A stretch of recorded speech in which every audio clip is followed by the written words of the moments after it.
प्रख्यात गांधीवादी चिंतक और पर्यावरणविद अनुपम मिश्र की पुस्तक आज भी खरे हैं तालाब पानी पर लिखी गई अन्यतम पटकथा है।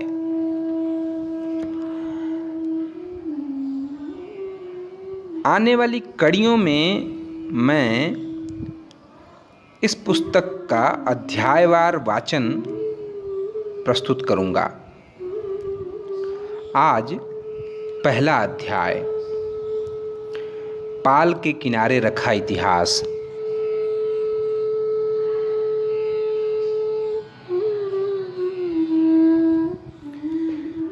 अच्छे अच्छे काम करते जाना, राजा ने कूड़न किसान से कहा था। कूड़न, बुढ़ान, सरमन और कौराई थे चार भाई। चारों सुबह जल्दी उठकर अपने खेत पर काम करने जाते। दोपहर को कूड़न की बेटी आती पोटली में खाना लेकर।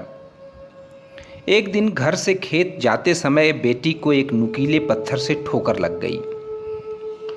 उसे बहुत गुस्सा आया। उसने अपनी दरांती से उस पत्थर को उखाड़ने की कोशिश की, पर लो, उसकी दरांती तो पत्थर पर पड़ते ही लोहे से सोने में बदल गई। और फिर बदलती जाती हैं इस लंबे किस्से की घटनाएं बड़ी तेजी से। पत्थर उठाकर लड़की भागी भागी खेत पर आती है, अपने पिता और चाचाओं को सब कुछ एक सांस में बता देती है। चारों भाइयों की सांस भी अटक जाती है। जल्दी जल्दी सब घर लौटते हैं। उन्हें मालूम पड़ चुका है कि उनके हाथ में कोई साधारण पत्थर नहीं है, पारस है। वे लोहे की जिस चीज़ को छूते हैं वह सोना बनकर उनकी आंखों में चमक भर देती है। पर आंखों की यह चमक ज़्यादा देर तक नहीं टिक पाती। कूड़न को लगता है कि देर सबेर राजा तक यह बात पहुंच ही जाएगी और तब पारस छिन जाएगा। तो क्या यह ज़्यादा अच्छा नहीं होगा कि वे खुद जाकर राजा को सब कुछ बता दें? किस्सा आगे बढ़ता है। फिर जो कुछ घटता है वह लोहे को नहीं बल्कि समाज को पारस से छुआने का किस्सा बन जाता है। राजा न पारस लेता है न सोना। सब कुछ कूड़न को वापस देते हुए कहता है, जाओ, इससे अच्छे अच्छे काम करते जाना, तालाब बनाते जाना। यह कहानी सच्ची है, ऐतिहासिक है, नहीं मालूम। पर देश के मध्य भाग में एक बहुत बड़े हिस्से में यह इतिहास को अंगूठा दिखाती हुई लोगों के मन में रमी हुई है। यहीं के पाटन नामक क्षेत्र में 4 बहुत बड़े तालाब आज भी मिलते हैं और इस कहानी को इतिहास की कसौटी पर कसने वालों को लजाते हैं। चारों तालाब इन्हीं चारों भाइयों के नाम पर हैं। बूढ़ागर में बूढ़ा सागर है, मझगवां में सरमन सागर है, कुआं ग्राम में कौराई सागर है तथा कुंडम ग्राम में कुंडम सागर। सन 1907 में गजेटियर के माध्यम से इस देश का व्यवस्थित इतिहास लिखने घूम रहे अंग्रेज ने भी इस इलाके में कई लोगों से यह किस्सा सुना था और फिर देखा परखा था इन 4 बड़े तालाबों को। तब भी सरमन सागर इतना बड़ा था कि इसके किनारे पर 3 बड़े बड़े गांव बसे थे और तीनों गांव इस तालाब को अपने अपने नामों से बांट लेते थे। पर वह विशाल ताल तीनों गांवों को जोड़ता था और सरमन सागर की तरह स्मरण किया जाता था। इतिहास ने सरमन, बुढ़ान, कौराई और कूड़न को याद नहीं रखा, लेकिन इन लोगों ने तालाब बनाए और इतिहास को उनके किनारे पर रख दिया गया था। देश के मध्य भाग में ठीक हृदय में धड़कने वाला यह किस्सा उत्तर, दक्षिण, पूरब, पश्चिम चारों तरफ किसी न किसी रूप में फैला हुआ मिल सकता है और इसी के साथ मिलते हैं सैकड़ों हजारों तालाब। इनकी कोई ठीक गिनती नहीं है। इन अनगिनत तालाबों को गिनने वाले नहीं, इन्हें तो बनाने वाले लोग आते रहे और तालाब बनते रहे।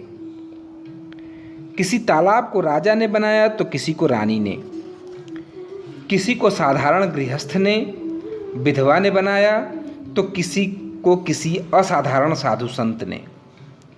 जिस किसी ने भी तालाब बनाया वह महाराज या महात्मा ही कहलाया।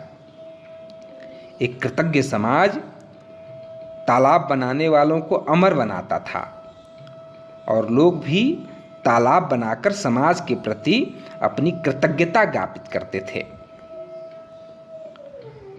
समाज और उसके सदस्यों के बीच इस विषय में एक ठीक तालमेल का दौर कोई छोटा दौर नहीं था। एकदम महाभारत और रामायण काल के तालाबों को अभी छोड़ दें तो भी कहा जा सकता है कि कोई 5वीं सदी से 15वीं सदी तक देश के इस कोने से उस कोने तक तालाब बनते ही चले आए थे।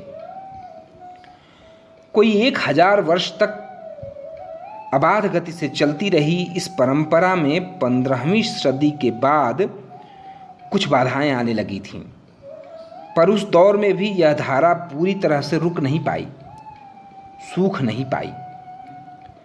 समाज ने जिस काम को इतने लंबे समय तक बहुत व्यवस्थित रूप में किया था, उस काम को उथल पुथल का वह दौर भी पूरी तरह मिटा नहीं सका। 18वीं और 19वीं सदी के अंत तक भी जगह जगह पर तालाब बन रहे थे, लेकिन फिर बनाने वाले लोग धीरे धीरे कम होते गए। गिनने वाले कुछ जरूर आ गए, पर जितना बड़ा काम था उस हिसाब से गिनने वाले बहुत ही कम थे और कमज़ोर भी, इसलिए ठीक गिनती भी कभी नहीं हो पाई।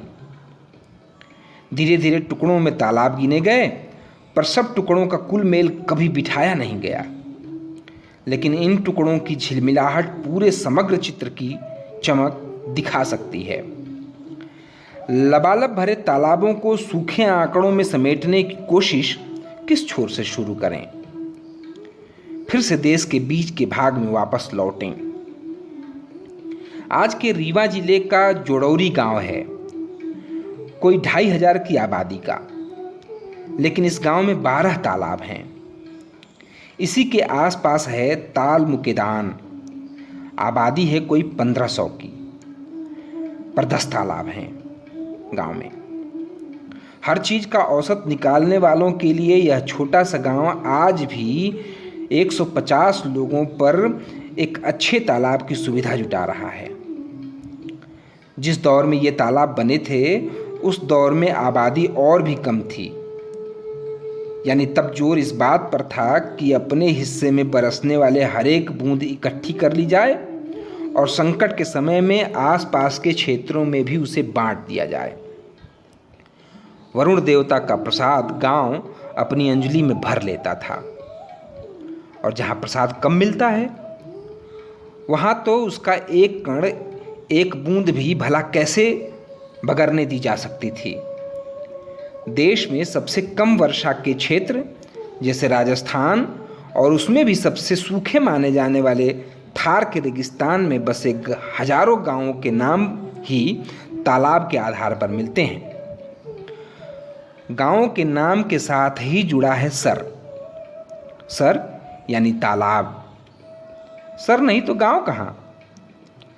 यहाँ तो आप तालाब गिनने के बदले गांव ही गिनते जाएं और फिर इस जोड़ में 2 या 3 का गुणा कर दें। जहाँ आबादी में गुणा हुआ और शहर बना, वहाँ भी पानी न तो उधार लिया गया, न आज के शहरों की तरह कहीं और से चुरा कर लाया गया। शहरों ने भी गांवों की तरह ही अपना इंतजाम खुद किया। अन्य शहरों की बात बाद में। एक समय की दिल्ली में कोई 350 छोटे बड़े तालाबों का जिक्र मिलता है। गांव से शहर, शहर से राज्य पर आएं, फिर रीवा रियासत पर लौटें। आज के मापदंड से यह पिछड़ा हिस्सा कहलाता है, लेकिन पानी के इंतजाम से देखें तो पिछली सदी में वहां सब मिलाकर कोई 5000 तालाब थे। नीचे दक्षिण के राज्यों को देखें तो आज़ादी मिलने से कोई 100 बरस पहले तक मद्रास प्रेसिडेंसी में 53,000 तालाब पाए गए हैं। वहाँ सन 1885 में सिर्फ 14 जिलों में कोई 43,000 तालाबों पर काम चल रहा था। इसी तरह मैसूर राज्य में उपेक्षा के ताजे दौर में सन 1980 तक में कोई 39,000 तालाब किसी न किसी रूप में लोगों की सेवा कर रहे थे।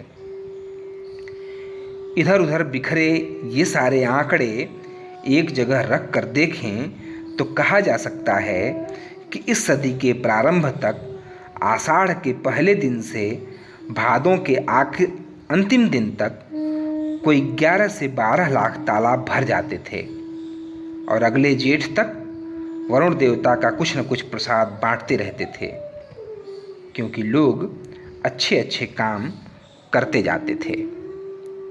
अनुपम मिश्र की किताब आज भी खरे हैं तालाब का पहला अध्याय। वाचन स्वर डॉक्टर रमाकांत राय।